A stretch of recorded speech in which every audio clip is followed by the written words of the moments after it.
Guys, good morning. ಅಯ್ಯೋ ದೇವ್ರೆ, ನನ್ನ ಫೋನ್ ಹಾಳಾಗೋಯ್ತು. ಡಿಸ್ಪ್ಲೇ ಬಂತು, ಫುಲ್ ಖುಷಿ ಆಯ್ತು.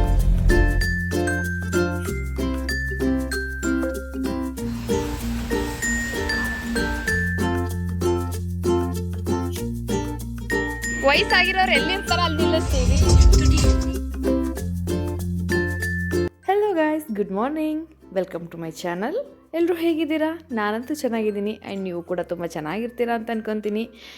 ಇದು ನನ್ನ ಮನೆ ಸುತ್ತ ಇರುವಂತಹ ಬ್ಯೂಟಿಫುಲ್ ವೇವ್. ಹಾಗೆಯೇ ಇವತ್ತು ನಿಜವಾಗ್ಲೂ ತುಂಬಾ ಬೇಜಾರಾಗಿತ್ತು. ಆ್ಯಕ್ಚುಲಿ ನನ್ನ ಫೋನ್ ಇರಲಿಲ್ಲ.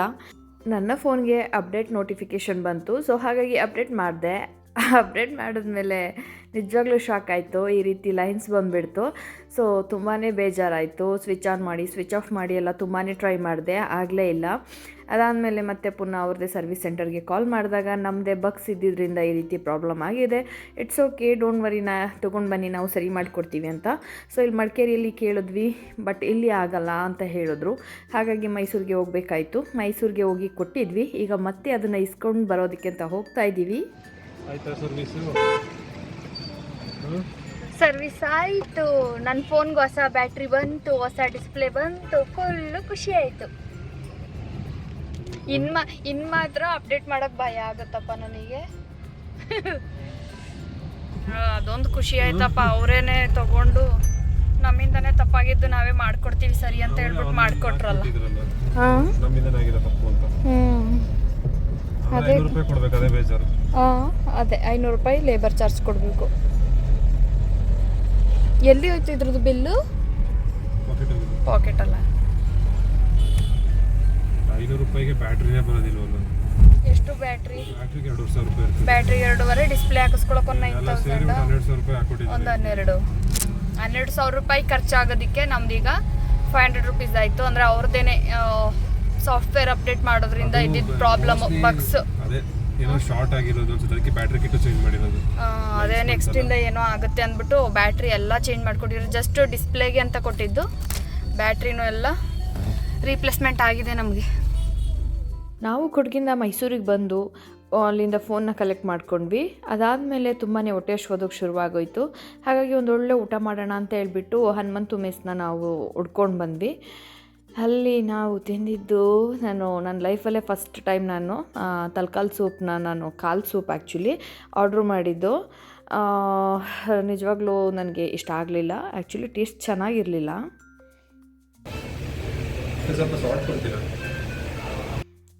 ಅಷ್ಟು ನಾನು ಏನೋ ಎಕ್ಸ್ಪೆಕ್ಟೇಷನ್ ಇಟ್ಕೊಂಡು ಆರ್ಡ್ರ್ ಮಾಡಿದ್ದು. ಬಟ್ ಓಕೆ ಅಂತಲೂ ಇರಲಿಲ್ಲ, ಅಷ್ಟು ಓಪ್ಲೆಸ್ ಆಗಿತ್ತು ಅದಂತೂ. ಇನ್ನು ಅದು ಬಿಟ್ರಂತೂ ನನಗೆ ಬಿರಿಯಾನಿ ತುಂಬಾ ಇಷ್ಟ ಆಯಿತು. ನನಗೆ ಈ ರೀತಿ ಮೈಲ್ಡಾಗಿ ವೈಟ್ ಬಿರಿಯಾನಿ ತುಂಬಾ ಇಷ್ಟ ಆಗುತ್ತೆ. ಸೊ ಬಿರಿಯಾನಿಗಂತೂ 10 ಔಟ್ ಆಫ್ 10 ನಾನು ಕೊಡೋದಕ್ಕೆ ಇಷ್ಟಪಡ್ತೀನಿ. ಇನ್ನು ಕಾಲ್ ಸೂಪ್ ಒಂದು ಕಾಟಾಚಾರ್ಕೆಗೆ ತೊಗೊಂಡ್ಬಿಟ್ಟಿದ್ದೀವಲ್ಲ ಅಂತ ಹೇಳಿಬಿಟ್ಟು ನಾನು ತಿಂದಿದ್ದು. ಅದನ್ನು ಬಿಟ್ಟರೆ ಇನ್ನು ಬಿರಿಯಾನಿ ಅಂತೂ ಸೂಪರ್ ಆಗಿತ್ತು. ಹನುಮಂತು ಮೆಸ್ಸಿಂದ ಊಟನ ಮುಗಿಸ್ಕೊಂಡು ನಾವು ಹೊರಟಿದ್ದು ಗಾಂಧಿ ಸ್ಕ್ವೇರ್ಗೆ. ಅಲ್ಲೇನಕ್ಕಪ್ಪ ಅಂದರೆ ನಮಗೆ ಮನೆಗೆ ಒಂದು ಈಳಿಗೆ ಮನೆ ಅವಶ್ಯಕತೆ ಇತ್ತು. ಹಾಗಾಗಿ ಅಲ್ಲಿಗೆ ಹೋದ್ವಿ. ನನಗೆ ಸ್ವಲ್ಪ ದೊಡ್ಡದು ಬೇಕು ಅಂತ ಕೇಳಿದೆ. ಅವರು ಸುಮ್ಮನೆ ಸ್ಪೇಸ್ ಎಲ್ಲ ಹಾಳಾಗುತ್ತೆ ಇಡೋದಕ್ಕೆ, ಸೊ ಇದೇ ತೊಗೊಳ್ಳಿ ಮ್ಯಾಮ್ ಅಂತ ಹೇಳಿದ್ರು. ನಾನು ಕೂಡ ಓಕೆ ಅಂತ ಹೇಳ್ಬಿಟ್ಟು ನಂಗೆ ತುಂಬ ಹುಡ್ಕೋದಕ್ಕೆ ಆಗಲಿಲ್ಲ ಅಂತೇಳಿ ಅದನ್ನೇ ತೊಗೊಂಡೆ. ಹಾಗೆಯೇ ಒಂದು ಇಡ್ಲಿ ಪಾತ್ರೆ ಕೂಡ ಬೇಕಿತ್ತು. ನನಗೆ ಇಷ್ಟ ಆಗೋ ಥರ ತುಂಬಾ ಹುಡುಕ್ತೆ, ಬಟ್ ಎಲ್ಲ ಒಳ್ಳೆ ತಗಡು ಥರನೇ ಇರುತ್ತೆ. ಫೈನಲಿ ಒಂದು ಇಷ್ಟ ಆಯಿತು. ಅದನ್ನು ಎತ್ಕೊಂಡು ಊರ ಕಡೆ ಹೊರಟ್ವಿ. ಹಾಗೆ ಅರಮನೆಯಿಂದ ಆಚೆಯಿಂದನೇ ಅರಮನೆನ ನೋಡಿಕೊಂಡು ನನ್ನ ಅರಮನೆ ಅಂತ ಹೇಳಿ ಖುಷಿಯಿಂದ ನಮ್ಮ ಮೈಸೂರು ಅರಮನೆಯ ಎಂಟ್ರೆನ್ಸ್ನ ನೋಡಿಕೊಂಡು ಬಂದ್ವಿ. ಹಾಗೆ ಬರ್ತಾ ನಮಗೆ ಆನ್ ದ ವೇ ಈ ರೀತಿಯ ಸೌತೆಕಾಯಿಗಳು ಸಿಗುತ್ತೆ. ಸೊ ತುಂಬಾ ಟೇಸ್ಟಿಯಾಗಿ ಚೆನ್ನಾಗಿರುತ್ತೆ. ವಯಸ್ಸಾಗಿರೋರು ಎಲ್ಲಿರ್ತಾರ ಅಲ್ಲಿ ನಿಲ್ಲಿಸ್ತೀವಿ. ಇವತ್ತು ನಿಮ್ಮನ್ನು ನೋಡ್ದು ಇಲ್ಲಿ ಬಂದು ಹಾಗೆ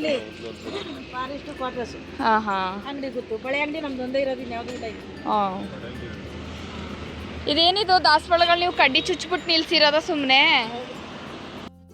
ನಾನು ಈ ಪಾಟಲ್ಲಿರೋ ಹೂವನ್ನೆಲ್ಲ ನೋಡಿ ಏನಪ್ಪ ಕೆಳಗಡೆ ಎಲೆಗಳಿಲ್ಲ, ಬಟ್ ಎಲ್ಲದರಲ್ಲೂ ಒಂದೊಂದೇ ಕಲರ್ ಹೂವು ಸಪ್ರೇಟ್ ಹುಟ್ಟಿದೆ ಅಂತ ನೋಡಿಬಿಟ್ಟು ಶಾಕ್ ಆಗಿದೆ. ಬಟ್ ಬಂದು ಇಳಿದು ನೋಡಿದ್ಮೇಲೆ ಗೊತ್ತಾಯಿತು ಅದು ಕಡ್ಡಿ ಚುಚ್ಬಿಟ್ಟು ಇಟ್ಟಿದ್ದಾರೆ ಅಂತ ಹೇಳ್ಬಿಟ್ಟು. ಅಲ್ಲಿಂದ ಸೌತೆಕಾಯಿನ ತಗೊಂಡು ನಾವು ಊರ ಕಡೆ ಹೊರಟ್ವಿ. ಹೋಗೋ ಅಷ್ಟೊತ್ತಿಗೆ ತುಂಬಾ ಸಂಜೆ ಆಗ್ತಾ ಬಂತು.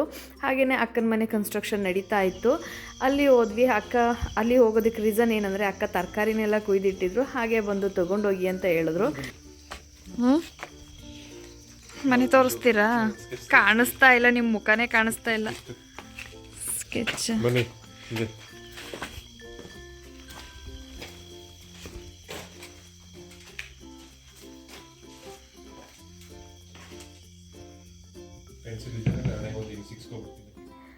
ಯಾವಾಗಲೂ ಅಷ್ಟೇ, ನಾವು ಆ ಕಡೆ ಹೋದರೆ ಅವ್ರದ್ದು ಮಾಡೋ ಕೆಲಸನೆಲ್ಲ ಬಿಟ್ಬಿಟ್ಟು ಪಾಪ ನಮಗೋಸ್ಕರ ಅಂತ ಅವ್ರು ಏನೇನು ಬೆಳೆದಿರ್ತಾರೋ ತರಕಾರಿನ ಏನೇ ಇದ್ದರೂ ಕೂಡ ಎಲ್ಲದನ್ನು ಕಟ್ ಮಾಡಿ ನಮಗೆ ಅಂತ ಕೊಡ್ತಾರೆ. ತುಂಬಾ ಖುಷಿಯಾಗುತ್ತೆ ಆ ಒಂದು ಪ್ರೀತಿಗೆ. ಇದೂ ಅಷ್ಟೇ, ಅವ್ರದ್ದು ತುಂಬಾ ಜಮೀನು ಕೆಲಸ ಅಂದರೆ ಗೊತ್ತಿರುತ್ತಲ್ಲ ಎಷ್ಟು ಕೆಲಸ ಇರುತ್ತೆ ಅಂದ್ಬಿಟ್ಟು. ಅಂಥದ್ರ ಮಧ್ಯದಲ್ಲೂ ಕೂಡ ನಮಗೆ ಅಂದ್ಬಿಟ್ಟು ಎಲ್ಲದನ್ನು ಕುಯ್ದಿಟ್ಟಿರ್ತಾರೆ. ಆನ್ ದ ವೇ ಬರ್ತಾ ನಾವು ಅದನ್ನು ಎತ್ಕೊಂಡು ಬರ್ತೀವಿ ಅಷ್ಟೇ. ಸೊ ಅಲ್ಲಿಂದ ಬಂದುಬಿಟ್ಟು ಎಲ್ಲದನ್ನು ಜೋಡಿಸಿಟ್ವಿ. ಅಲ್ಲಿಂದ ಬಂದು ಏನು ಅಡುಗೆ ಮಾಡ್ಕೊಂಡು ತಿನ್ನೋದಪ್ಪ ಅಂತ ಯೋಚನೆ ಆಯಿತು. ಅವ್ರಿಗೂ ತುಂಬ ಹೊಟ್ಟೆ ಹಶ್ವಾಗ್ತಿಲ್ಲ ಅಂತ ಹೇಳ್ತಾಯಿದ್ರು. ಹಾಗೆಯೇ ನನಗೂ ಕೂಡ ತುಂಬ ಹೊಟ್ಟೆ ಹಶ್ವಾಗ್ತಾ ಇರಲಿಲ್ಲ. ಅದ್ರ ಮಧ್ಯದಲ್ಲಿ ಆಲೂಗೆಡ್ಡೆ ಸ್ವಲ್ಪ ಜಾಸ್ತಿನೇ ಇದ್ದಿದ್ದರಿಂದ ಮನೇಲಿ ಆಲೂ ನಗಟ್ಸ್ ಮತ್ತು ಎಗ್ನ ಹಾಕಿಬಿಟ್ಟು ಆಲೂ ಎಗ್ ನಗಟ್ಸ್ನ ಮಾಡ್ಕೊಳ್ಳೋಣ ಅಂತ ಹೇಳಿಬಿಟ್ಟು ನಾನು ಮಾಡ್ತಾಯಿದ್ದೀನಿ. ಇಲ್ಲೊಂದು 3 ಆಲೂಗೆಡ್ಡೆನ ತಗೊಂಡು ಅದನ್ನು ಸ್ವಲ್ಪ ದೊಡ್ಡ ಕಣ್ಣು ಇರುತ್ತಲ್ಲ ಆ ಒಂದು ತುರಿಯೋದ್ರಲ್ಲಿ ತುರ್ಕೊಳ್ತಾ ಇದ್ದೀನಿ ಎಲ್ಲದನ್ನು ಕೂಡ. ಆಲೂಗೆಡ್ಡೆನ ತುರಿದಾದ್ಮೇಲೆ ನಾನೊಂದು ತವಾಗೆ 1ರಿಂದ 2 ಸ್ಪೂನಷ್ಟು ತುಪ್ಪನ ಹಾಕ್ಕೊತಾ ಇದ್ದೀನಿ. ಇದಕ್ಕೇ 2ರಿಂದ 3ರಷ್ಟು ಹಸಿಮೆಣಸಿನ್ಕಾಯಿನ ಕಟ್ ಮಾಡಿಬಿಟ್ಟು ಹಾಕ್ಕೊತಾ ಇದ್ದೀನಿ. ಹಾಗೆಯೇ ತುರಿದಂತಹ ಆಲೂಗೆಡ್ಡೆನ ಕೂಡ ಹಾಕಿಬಿಟ್ಟು ಸ್ವಲ್ಪ ಚೆನ್ನಾಗಿ ಇದನ್ನು ರೋಸ್ಟ್ ಮಾಡ್ಕೊಳ್ತಾ ಇದ್ದೀನಿ. ಇದಕ್ಕೆ ಒಂದು ಅರ್ಧ ಸ್ಪೂನಷ್ಟು ಪೆಪ್ಪರ್ ಪೌಡರು, ಹಾಗೆಯೇ ಒಂದು 1/4 ಸ್ಪೂನಷ್ಟು ಟರ್ಮರಿಕ್ ಪೌಡರ್, ಅರ್ಧ ಸ್ಪೂನಷ್ಟು ಅಚ್ಚ ಖಾರದ ಪುಡಿ, ಹಾಗೆಯೇ ರುಚಿಗೆ ಎಷ್ಟು ಬೇಕೋ ಅಷ್ಟು ಉಪ್ಪನ್ನ ಹಾಕಿಬಿಟ್ಟು ಚೆನ್ನಾಗಿ ಮಿಕ್ಸ್ ಮಾಡ್ಕೊಳ್ಬೇಕು. 70 to 80% ಅಷ್ಟು ಬೆಂದ ಮೇಲೆ ಅದನ್ನು ತಣ್ಣಗಾಗೋದಕ್ಕೆ ಬಿಟ್ಬಿಟ್ಟು ನಾನಿಲ್ಲಿ ಒಂದು ಬೌಲ್ಗೆ ಮೊಟ್ಟೆಯನ್ನು ಹಾಕ್ಕೊತಾ ಇದ್ದೀನಿ. ಮೊಟ್ಟೆ ಹಳದಿ ಭಾಗನ ಸಪ್ರೇಟಾಗಿ ಎತ್ತಿಸ್ಕೊತಾ ಇದ್ದೀನಿ. ಇದೊಂದು ಹೊಡೆದೋಯ್ತು, ಬಟ್ ಇನ್ನು ಮಿಕ್ಕಿದ್ದನ್ನು ಕೇರ್ಫುಲ್ಲಾಗಿ ಎತ್ತಿಟ್ಕೊತಾ ಇದ್ದೀನಿ. ನಾವಿಬ್ಬರೇ ಇರೋದ್ರಿಂದ ನಮಗೆ 2 ಸಾಕಾಗುತ್ತೆ. ಇದನ್ನೇ ಡಿವೈಡ್ ಮಾಡಿ ಹಾಕ್ಕೊಂಡ್ರೂ ಕೂಡ ಆಗುತ್ತೆ ನಮಗೆ. ಹಾಗಾಗಿ ಇನ್ನು ಉಳಿದಿದಂತಹ ಎಗ್ ವೈಟ್ಗೆ 1 ದೊಡ್ಡ ಗಾತ್ರದ ಈರುಳ್ಳಿ, ಹಾಗೆಯೇ ಸ್ವಲ್ಪ ಕೊತ್ತಂಬರಿ ಸೊಪ್ಪು ಸಣ್ಣದಾಗಿ ಚಾಪ್ ಮಾಡಿಬಿಟ್ಟು ಹಾಕ್ಕೊಂಡಿದ್ದೀನಿ. ಹಾಗೆಯೇ ಇದಕ್ಕೆ 2 ಸ್ಪೂನಷ್ಟು ಅಕ್ಕಿ ಹಿಟ್ಟನ್ನು ಕೂಡ ಆ್ಯಡ್ ಮಾಡ್ಕೊಳ್ತಾ ಇದ್ದೀನಿ. ಫ್ರೈ ಮಾಡಿ ಇಟ್ಕೊಂಡಿದ್ವಲ್ಲ ಆ ಪೊಟ್ಯಾಟೋನ ಇದರೊಳಗಡೆ ಹಾಕ್ಕೊಂಡು ಮಿಕ್ಸ್ ಮಾಡ್ಕೊತಾ ಇದ್ದೀನಿ. ಹೊರಗಡೆ ಓಡಾಡಿ ತುಂಬ ಲೇಟಾಗಿ ಬಂದಿದ್ದಲ್ವಾ, ಹಾಗಾಗಿ ವೆಯ್ಟ್ ಮಾಡೋ ಅಷ್ಟು ಸಮಾಧಾನ ಇರಲಿಲ್ಲ. ಸ್ವಲ್ಪ ಬಿಸಿ ಇದ್ದಂಗೆ ಹಾಕ್ಕೊಂಡೆ. ಬಟ್ ಇದು ಕಂಪ್ಲೀಟ್ ಕೂಲ್ ಡೌನ್ ಆದಮೇಲೆ ಹಾಕ್ಕೊಂಡ್ರೆ ಚೆನ್ನಾಗಿರುತ್ತೆ. ಯಾಕಂದರೆ ಮಿಕ್ಸ್ ಮಾಡಿದಾಗ ಅಕ್ಕಿ ಹಿಟ್ಟೆಲ್ಲ ಅದಕ್ಕೆ ತುಂಬ ಒಂಥರ ಬೆಂದಂಗೆ ಅಂಟ್ಕೊಂಡ್ಬಿಡುತ್ತೆ. ಕೂಲ್ ಡೌನ್ ಆದಮೇಲೆ ಹಾಕ್ಕೊಂಡ್ರೆ ಚೆನ್ನಾಗಿ ಮಿಕ್ಸ್ ಆಗುತ್ತೆ. ಹಾಗಾಗಿ ಪೊಟ್ಯಾಟೋನ ಫ್ರೈ ಮಾಡೋಕ್ಕೆ ಅಂತ ತೊಗೊಂಡಿದ್ದ ತವಾಗೇ ಈಗ ಸ್ವಲ್ಪ ಆಯಿಲ್ನ ಹಾಕ್ಕೊಂಡಿದ್ದೀನಿ. ಆ ಆಯಿಲ್ ಮೇಲೆ ನಾವೇನು ಮಿಕ್ಸ್ ಮಾಡಿ ಇಟ್ಕೊಂಡಿರ್ತೀವಿ ಅದನ್ನು ಹೀಗೆ ಒಂದು ಪ್ಯಾಟಿಯಾಗಿ ಕೈಯಲ್ಲಾದರೂ ಮಾಡಿ ಹಾಕ್ಕೊಳ್ಬೋದು, ಸ್ಪೂನಲ್ಲಾದ್ರೂ ಡೈರೆಕ್ಟಾಗಿ ಈ ರೀತಿ ಹಾಕ್ಕೊಳ್ಬೋದು. ಮಧ್ಯದಲ್ಲಿ ಸ್ವಲ್ಪ ಬಟ್ಲು ಥರ ಬರೋ ಥರ ಪ್ರೆಸ್ ಮಾಡಿಕೊಂಡ್ರೆ ಈಸಿ ಆಗುತ್ತೆ ನಮಗೆ. ನೆಕ್ಸ್ಟು ಮೊಟ್ಟೆದು ಎಲ್ಲೋನ ಹಾಕೋದಕ್ಕೆ ಇವಾಗ ನಾನು ಆ ಒಂದು ಜಾಗಕ್ಕೆ ಮಧ್ಯಭಾಗಕ್ಕೆ ಮೊಟ್ಟೆಯನ್ನು ಹಾಕ್ಕೊಳ್ತಾ ಇದ್ದೀನಿ. ಸೊ ನೋಡ್ತಾ ಇದ್ದೀರಲ್ಲ, ಈ ರೀತಿ ತುಂಬಾ ಚೆನ್ನಾಗಿ ಕಾಣಿಸುತ್ತೆ. ನಿಮಗೆ ಇಷ್ಟ ಇದೆ ಅಂದರೆ ಎರಡೂ ಕಡೆ ರೋಸ್ಟ್ ಮಾಡ್ಕೋಬೋದು, ಇಲ್ಲ ನಾವು ಹೀಗೆ ತಿಂತೀವಿ ಅಂತ ಹೇಳಿದ್ರೆ ತಿನ್ಬೋದು. ಬಟ್ ನನಗೆ ಈ ಥರ ಒಂದೇ ಸೈಡ್ ಮಾತ್ರ ಬೇಯಿಸ್ಕೊಂಡು ತಿನ್ನೋದು ಇಷ್ಟ ಆಗಲ್ಲ. ಹಾಗಾಗಿ ನಾನು 2 ಸೈಡ್ಸ್ ಕೂಡ ಬೇಯಿಸ್ಕೊಳ್ತೀನಿ. ಮತ್ತು ಮೇಲೆ ಹಾಗೆಯೇ ಟೇಸ್ಟ್ಗೆ ಸ್ವಲ್ಪ ಎಲ್ಲಾದ್ರ ಮೇಲೂ ಸ್ವಲ್ಪ ಸಾಲ್ಟ್ ಪೌಡರ್ನ ಸ್ಪ್ರಿಂಕಲ್ ಮಾಡ್ಕೊತಿದ್ದೀನಿ. ಹಾಗೆಯೇ ಇದಕ್ಕೆ ಸ್ವಲ್ಪ ಪೆಪ್ಪರ್ ಪೌಡರ್ನ ಕೂಡ ಸ್ಪ್ರಿಂಕಲ್ ಮಾಡ್ಕೊಳ್ತಾ ಇದ್ದೀನಿ.